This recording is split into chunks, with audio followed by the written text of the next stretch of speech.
बिस्मिल्लाहिर्रहमानिर्रहीम।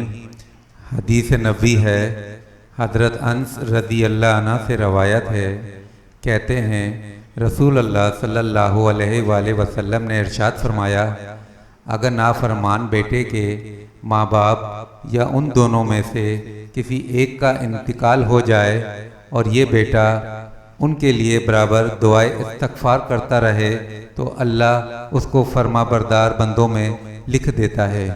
हज़रत इब्ने अब्बास रज़ी अल्लाह ताला अन्हा से रवायत है, कहते हैं रसूल अल्लाह सल्लल्लाहु अलैहि वसल्लम ने फरमाया, जिसने किसी नबी को कत्ल किया या किसी नबी ने उसको कत्ल किया या जिसने अपने माँ बाप में से किसी एक को कत्ल किया, इसी तरह जानदारों की तस्वीर बनाने वाले और ऐसा आलिम जिसके इल्म से लोगों को नफ़ा ना पहुँचे, ऐसे लोग क़यामत के दिन दूसरे गुनाहगारों के मुकाबले में सख्त अज़ाब में मुब्तला होंगे।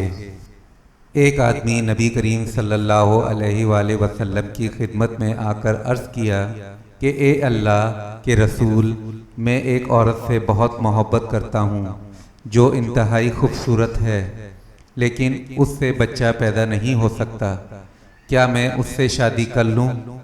आपने जवाब दिया नहीं। उसने दोबारा हाजिर खिदमत होकर अपना मुद्दा बयान किया। आपने फिर उसको मना किया। तीसरी बार जब वो आपके पास आया तो आपने उससे फरमाया, मोहब्बत के साथ साथ बच्चा जनने वाली औरतों से निकाह करो, मैं तुम्हारी कसरत से दूसरी उम्मतों पर फ़ख्र करूँगा। सुभान अल्लाह। हदीस सुनना और दूसरों तक पहुँचाना नेकी है और नेकी जन्नत में लेके जाएगी।